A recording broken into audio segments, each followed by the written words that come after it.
ઢોંગી Pradeep doctor બની અને સારવાર કરતો હતો, તેને લઈ આરોગ્ય મંત્રી પ્રફુલ પાનશેરિયાએ નિવેદન આપ્યું છે। તેઓએ કહ્યું કે આવા ઢોંગીને છોડવામાં નહીં આવે।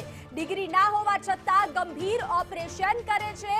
ડોક્ટર બનવા લોકો વર્ષો તપસ્યા કરતા હોય છે, આવા લોકો ગંભીર પ્રકારના કૃત્ય કરતા હોય છે।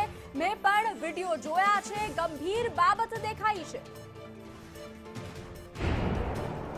સત્યમ આશ્રમની અંદર જે કૌભાંડ ચાલી રહ્યું હતું અને હવે જે કહેવાય કે એક બાદ એકના વિડીયો પણ સામે આવી રહ્યા છે, ત્યારે સત્યમ આશ્રમનો જે સાધક છે તે પોતે ઓપરેશન કરતો દેખાઈ રહ્યો છે। ત્યારે આ બાબતે કઈ રીતની કાર્યવાહી થવી જોઈએ, આરોગ્ય મંત્રી પ્રફુલભાઈ આપણી સાથે છે, તેમની સાથે વાત કરીશું। સાહેબ, પોતે કોઈ ડિગ્રી ન હોવા છતાં પણ 12મું ધોરણ ભણ્યો છે અને આ રીતના કેન્સર જેવા ગંભીર બીમારીઓની સારવાર કરી રહ્યો છે, શું કહેશો, કેટલી ગંભીર બાબત કહી શકાય?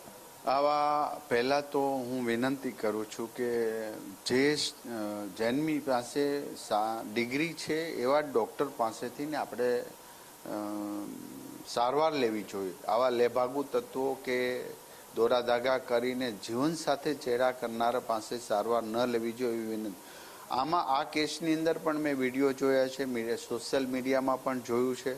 ચોક્કસ પ્રકારે એક ગંભીર કૃત્ય તો કર્યું છે જે સોય નાખીને અંદરથી પાણી કાઢે, જે ખૂબ ગંભીર બાબત કહેવાય કે આ એક મેડિકલ સાયન્સ છે અને તો એના સામે એક ડૉક્ટર વર્ષોથી તપશ્ચર્યા કરી આટલી એક્ઝામ આપીને MBBS કરીને પછી MD કે MS થતા હોય છે, તો એની વેલ્યુશન તો કમસે કમ આપણે કરીએ કે એમનું તપ હોય, એમને ભણ્યા હોય, એમની ડિગ્રી પ્રાપ્ત કરી હોય। તો ચોક્કસ પ્રકારે પોલીસ જે રીતે તપાસ કરી રહી છે એમાં આ રીતનું જે કૃત્ય કર્યું છે એમાં અમે પણ ઇન્વોલ્વમેન્ટ થઈ એમને જે કાયદેસરની કાર્યવાહી થતી છે કરીશું। સાહેબ, એક આયુષ્ય મંત્રાલયનું બોર્ડ મારીને ફરતા હતા, એની આરની અંદર જ નોટોની હેરાફેરી કરતા હતા, શું હોઈ શકે, કેમ આયુષ્ય મંત્રાલયનું બોર્ડ જ માર્યું હતું? એની રીતે કોઈ સરકારે પરવાનો કોઈ દિવસ કોઈ પ્રાઇવેટ વ્યક્તિને આવો બોર્ડ લગાડવાનો આપ્યો નથી।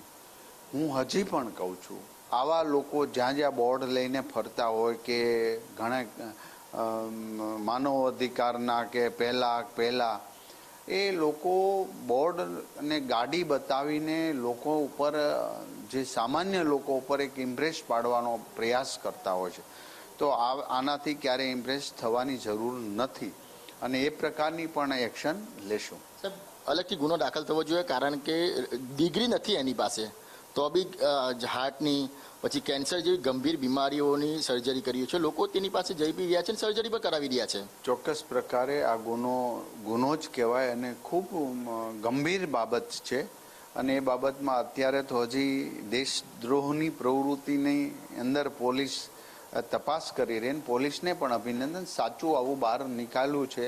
આ તો દેશના અર્થતંત્ર ઉપર વાર કર્યો છે, એટલે આને કોઈ સંજોગોમાં માફ ન કરે। જે સાચું હશે એ હજી બહાર આવશે, એમની સાથે સંડોવણી છે શું છે બધું જ, તો એ પતશે પછી ચોક્કસ અમે એક્શન લેશું। બિલકુલ, તો 12 પાસ ભણ્યો છે, પરંતુ MBBS કરતાં વધારે જે કહેવાય કે શેખી મારી હતી અને લોકોની સારવાર પણ કરી રહ્યો, એ પ્રકારના વિડીયો પણ સામે આવ્યા છે। ત્યારે આરોગ્ય મંત્રી જણાવી રહ્યા છે કે આવા તત્વોને છોડવામાં નહીં આવશે અને અલગથી ગુનો પણ દાખલ કરવામાં આવશે। કેમેરા પર્સન ભૂષણ ચૌધરી સાથે મનીષ પરમાર, સંદેશ ન્યૂઝ, સુરત।